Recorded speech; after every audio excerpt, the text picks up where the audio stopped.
दोस्तों हम लोग आज बात करेंगे एक एनबीएफसी कंपनी के बारे में, नॉन बैंकिंग फाइनेंस कंपनी के बारे में, जिसका नाम है महिंद्रा एंड महिंद्रा फाइनेंस।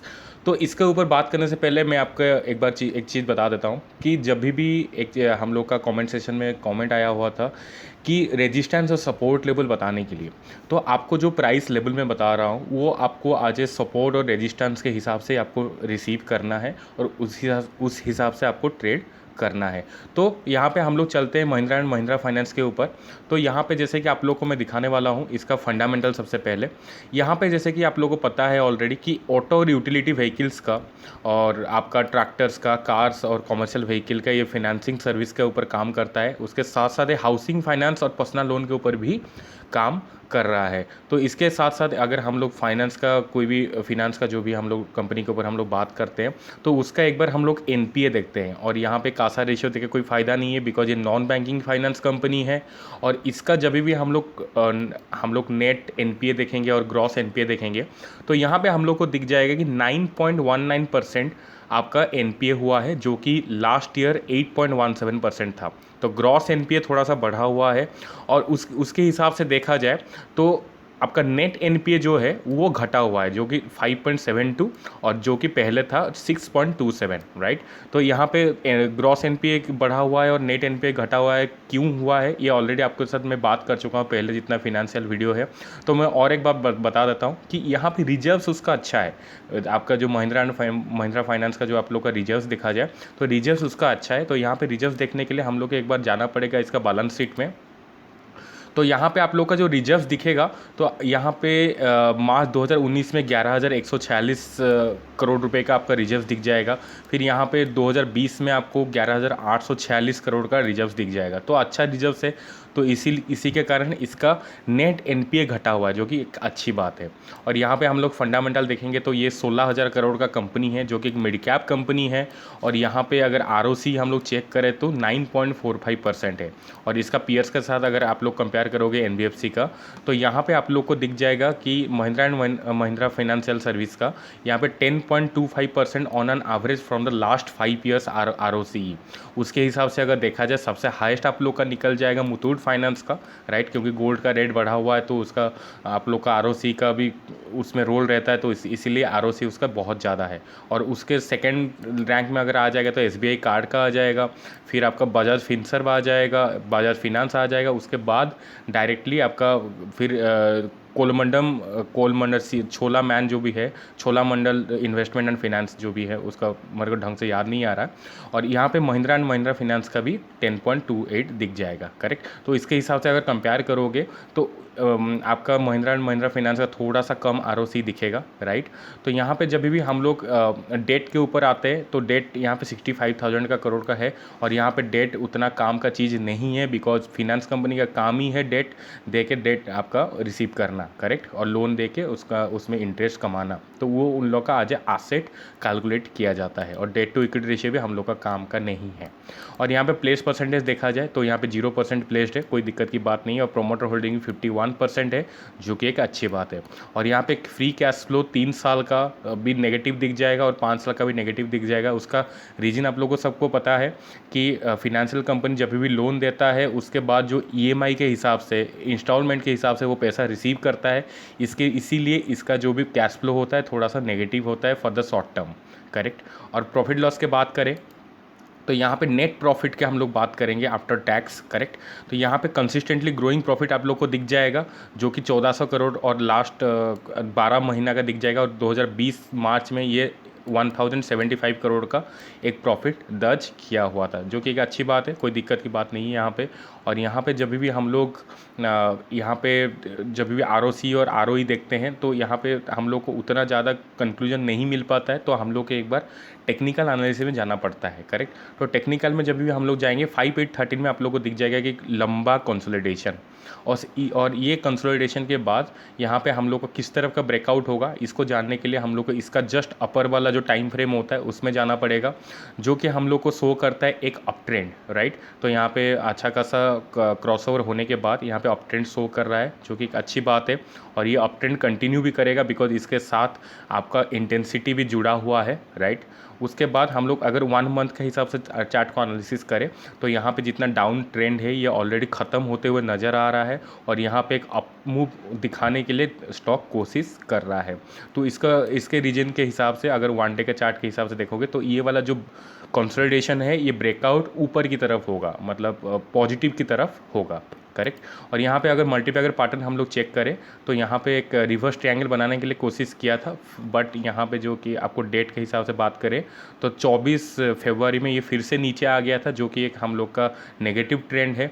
और यहाँ पे जैसे कि बहुत बार कोशिश किया गया है नेगेटिव आपको रिवर्स ट्रायंगल बनाने के लिए, जो कि आपका सक्सेसफुल नहीं हो पाया, राइट। तो यहाँ पे आपको लोग को क्रॉसओवर अगर भी हो जाए तो आपको लॉन्ग टर्म में एक अच्छा रिटर्न नहीं मिल सकता है, बिकॉज इसका जो स्लोप है ये 45 डिग्री का स्लोप में काम नहीं कर रहा है, राइट। तो ये एक शॉर्ट टर्म व्यू के हिसाब से अगर देखा जाए तो ये पॉजिटिव दिख सकता है, but not for the long term investments, right.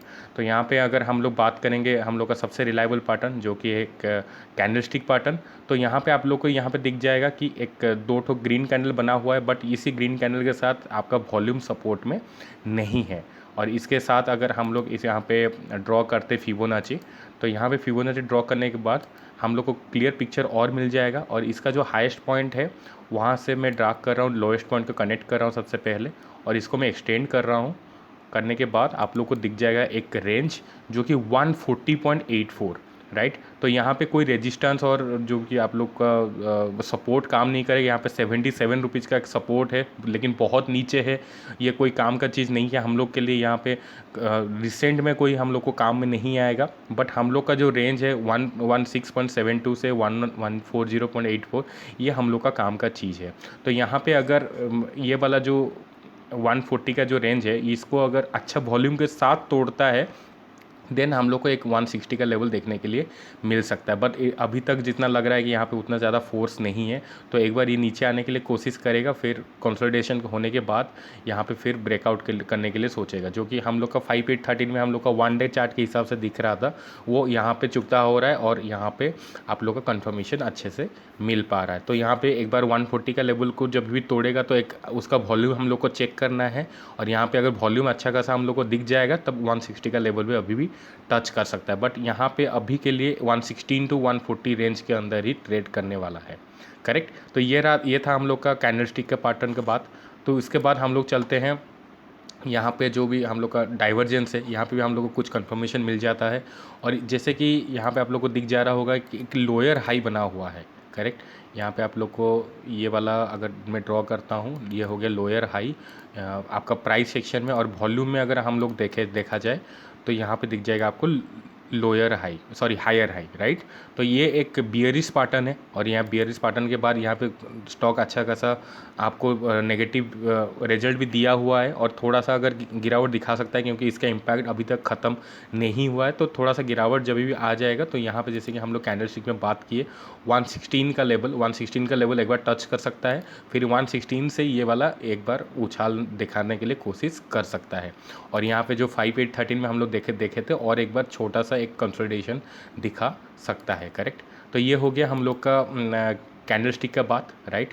तो यहाँ पे फिर मैं चलता हूँ जो कि कोरिलेशन कोफिशिएंट है निफ्टी के साथ, उसको चेक करने के लिए 0.86 आ रहा है इसका कोरिलेशन कोफिशिएंट, मतलब थोड़ा सा अच्छा खासा कोरिलेशन है इसका निफ्टी के साथ। तो निफ्टी के साथ जो भी व्यू होना चाहिए आप लोग का यहाँ पे महिंद्रा एंड महिंद्रा फाइनेंस का वही व्यू होना चाहिए। तो इसके हिसाब से आप लोग को डिसीजन लेना है। और यहाँ पे अगर मैं स्टॉकेस्टिक RSI की बात करूँ हाइकेनेसी के साथ, तो आप लोग को यहाँ पे दिख जाएगा और एक क्लियर पिक्चर, जो कि है मैं आपको दिखा देता हूँ। यहाँ पे मैं एंट्री कर रहा हूँ, इसका जो कोड है MMFS, राइट, MMFS, जो कि Mahindra and Mahindra financial service का कोड है। और ये NSE में क्लिक करता हूँ, इसको चूज करता हूँ ड्रॉप डाउन में, और यहाँ पे जैसे कि आप लोग को दिख जाएगा कोई भी बाइंग सिग्नल आज सच नहीं मिला हुआ है। यहाँ पे मिला हुआ था, जो कि मतलब एक जाहिर सी बात है कि कोई भी यहाँ पे एंट्री कर लेगा, बिकॉज यहाँ पे 2 ग्रीन कैंडल बना था और ओवरसोल्ड जोन में था। तो यहाँ पे लेकिन उतना ज़्यादा सक्सेस नहीं हो पाया, और थोड़ा सा डाउन मूव आने के बाद एक बार आप लोग और एक बार उसमें ट्रेड लेने के लिए कोशिश करते हैं, यहाँ पे लॉन्ग पोजीशन बना सकते हो, but not for the long term. ये आपको स्विंग ट्रेड के बाद में बोल रहा हूँ, ठीक है। तो ये था हम लोग का टोटल एनालिसिस, और मैं इसको एक बार कंक्लूजन निकाल देता हूँ। इसका जो भी फिनेंशियल है वो ठीक ठाक है, कोई दिक्कत की बात नहीं है। आरओसी में थोड़ा इंप्रूव करने का ज़रूरत है, बिकॉज बाकी सब इसका कंपटीटर का आरओसी काफ़ी अच्छा है, करेक्ट। और यहाँ पे अगर 5/13 का जैसे कि हम लोग बात किए, अप ट्रेंड के लिए तैयारी हो रहा है, बट थोड़ा सा नीचे आने के बाद ही यहाँ पे अप ट्रेंड शुरू हो जाएगा। मे बी 116 का लेवल तक भी आके, या उसके थोड़ा सा आसपास का आके फिर यहाँ से उछाल दिखा सकता है। तो यहाँ पे भी सेम रीजन मिल गया, और यहाँ पे हम लोग को जो भी 2200 का स्टॉक है, 2200 का चार्ट है, यहाँ पे हम लोग को एक लॉन्ग टर्म का एक कंक्लूजन मिल गया है कि हम लोग को इसमें लॉन्ग टर्म में इन्वेस्टमेंट नहीं करना है, करेक्ट। और यहाँ पे जैसे कि आप लोग को 116 और 140 का लेवल का ये वाला रेंज मिल गया, इसी रेंज में आप लोग को काम करना है। तो यहाँ पे मैं आपको लेके चलता हूँ फिर डाइवर्जेंस में एक बियरिश डाइवर्जेंस बना हुआ है, जिसका इम्पैक्ट अभी तक ख़त्म नहीं हुआ है, ख़त्म होने के लिए आ रहा है। जब तक ख़त्म हो जाएगा तब तक आप लोग एक बार लॉन्ग पोजीशन यहाँ पे बना सकते हो। और सेम आपका अगर निफ्टी के साथ कोरिलेशन भी अच्छा है, और आप निफ्टी का जो मूवमेंट है उसके हिसाब से एम फाइनेंस का भी मूवमेंट होगा, और यहाँ पे एक बुलिश ट्रेंड देखने के लिए मिल सकता है, बट थोड़ी सी गिरावट के बाद। तो ये वाला आपको एनालिसिस समझ में आया होगा, मैं आशा करता हूँ। अगर अच्छा लगा तो एक बार लाइक कर दीजिए, और यहाँ पे जो भी हम लोग का चैनल है उसको सब्सक्राइब कीजिए, सो दैट आपको ऐसे ही इन्फॉर्मेशन मिल सके। और आपका अपना फैमिली का और अपना पोर्टफोलियो का ख्याल रखिए, और अगले वीडियो के लिए मेरे को इजाज़त दीजिए। Thank you so much.